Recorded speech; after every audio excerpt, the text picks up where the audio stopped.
Louvado seja Deus! Feliz Páscoa a todos! Jesus ressuscitou, vive e reina. E graças a Deus que ele ressuscitou. Porque se ele não tivesse ressuscitado, vã era minha a sua fé. Mas graças a Deus que ele ressuscitou. Isso tem um significado tremendo. Isso dá sentido a toda a existência humana. Isso dá significado à minha, à sua vida. Isso mostra o propósito de Deus em toda a sua criação.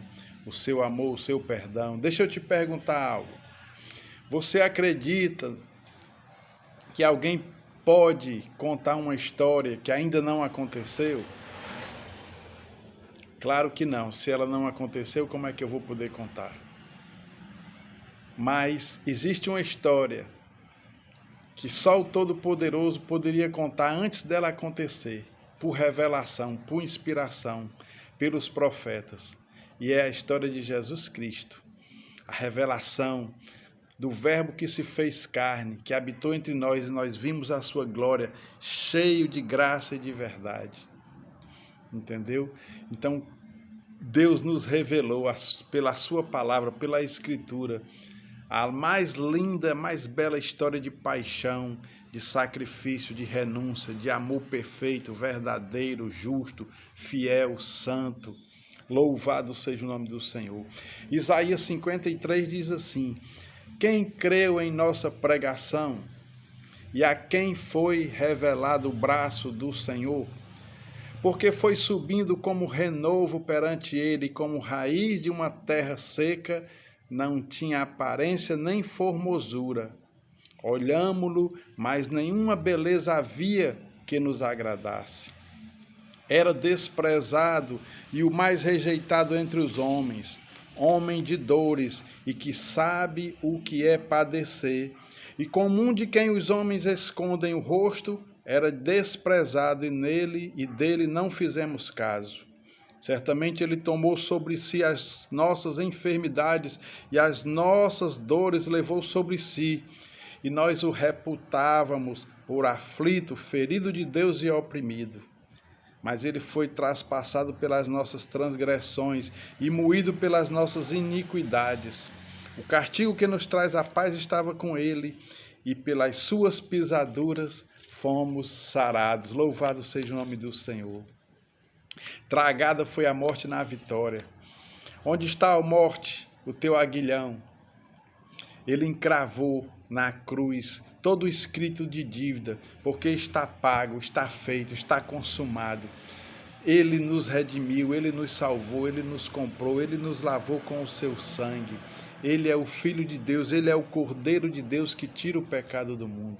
A morte quer dizer que não existe mais esperança, quer dizer que é o fim. A morte, ela mata os nossos sonhos, ela destrói o significado da nossa existência, o propósito da nossa vida, o sentido da nossa vida. Ela destrói nossa fé, ela destrói nossa esperança. Se ela pudesse, ela faria isso. Mas ela não pode, porque Jesus Cristo ressuscitou. Louvado seja o nome do Senhor. Ela quer tirar nossas forças para amar, para perdoar, para seguir adiante. Mas ela foi tragada, ela foi vencida. Jesus Cristo venceu o pecado, venceu a morte. Na vida dele nós somos mais do que vencedores. A vida dele é a nossa vida.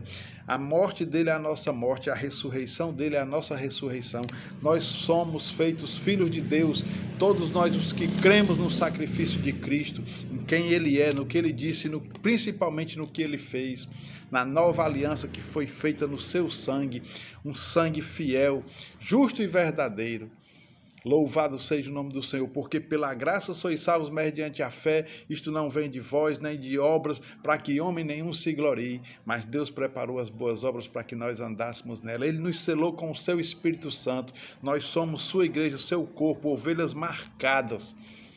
Isso tem um resultado na nossa vida, porque o Evangelho não é comida nem é bebida, mas é justiça, paz e alegria no Espírito Santo. Celebre a Páscoa, celebre a ressurreição, celebre o triunfo da vida sobre a morte, da esperança sobre a desesperança.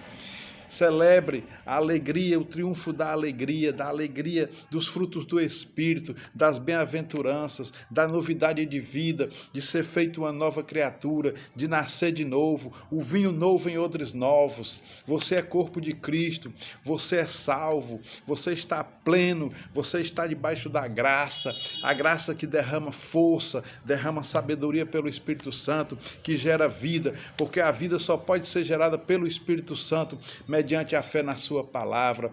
E Cristo ressuscitou e deixou o Espírito Santo Consolador. Ele nos edifica, ele nos consola, ele nos exorta, ele nos compra, ele nos sela. E Ele está vivo dentro de nós. Nós somos o corpo vivo da igreja, de Cristo. Nós somos o corpo de Cristo, a igreja. Jesus Cristo tem um plano. O plano passou por Israel, passou pelos profetas, passou pela Escritura, para chegar na igreja, a plenitude daqueles que formam o corpo de Cristo, porque Ele estabeleceu um reino, Ele chamou um povo e vai formar um corpo, a sua igreja. Foi por mim e por você. Páscoa, o Cordeiro Pascal, o Cordeiro de Deus que tira o pecado do mundo. Celebre a Páscoa, celebre a vida, celebre a ressurreição. Deixe essa vida ser gerada em você, porque Ele contou uma história antes dela acontecer, e ela já aconteceu. Ele já veio, já caminhou pelas terras da Palestina, já foi crucificado, já ressuscitou e quer viver em nós. Isso não pode ficar só na Escritura, só na história, só num filme, não, mas você tem que trazer essa vida para dentro de você. Pelo Espírito Santo, essa vida é gerada dentro de você. Você precisa crer na Escritura, porque quase 1000 anos antes, aqui no livro de Isaías, Deus contou uma linda história que ainda ia acontecer, e ela aconteceu, e ela se cumpriu, e ela está se cumprindo, porque a igreja continua aqui na terra, não é isso? Mas quando esse evangelho for pregado a todos os povos, línguas, tribos e nação, então ele voltará. E eu estou aqui sendo um semeador, para que você saiba disso, dessas boas novas, que Jesus Cristo já veio, a história foi contada, mas a realidade já chegou. Ele habita no meio de nós, ele está lhe chamando para formar o seu corpo, a sua igreja. E que você hoje receba o Cordeiro de Deus que tira o pecado do mundo. Celebre a Páscoa, celebre a vida. Traga essa vida para dentro de você pela fé. Creia que Jesus Cristo é o Filho de Deus. Ele foi prometido e se cumpriu, se tornou real. Ele ressuscitou, vive e reina, mas ele precisa ressuscitar você. Porque nós, outrora, aqueles que não críamos, estávamos mortos nos nossos delitos e pecados, mas a partir do momento que cremos na revelação, no favor de Deus, na sua oferta, na graça, nós recebemos o Espírito Santo e somos feitos nova criatura, somos feitos filhos de Deus, filhos nascidos não da vontade da carne, nem da vontade do homem, mas da vontade de Deus. E passamos a formar o corpo de Cristo, a sua igreja. É para isso que eu te chamo hoje, é para isso que o Evangelho te chama, é esse convite que ele faz para ti. Você pode dizer sim e você pode dizer não, aí a escolha é sua, mas a verdade está sendo semeada, a palavra está sendo lançada, a semente está sendo lançada, que ela caia num bom coração e que ela produza frutos a 30, 60 e a 100 por um. Amém? Louvado seja o nome do Senhor. Fiquem na paz. A esperança voltou outra vez. Aleluia. Um beijo.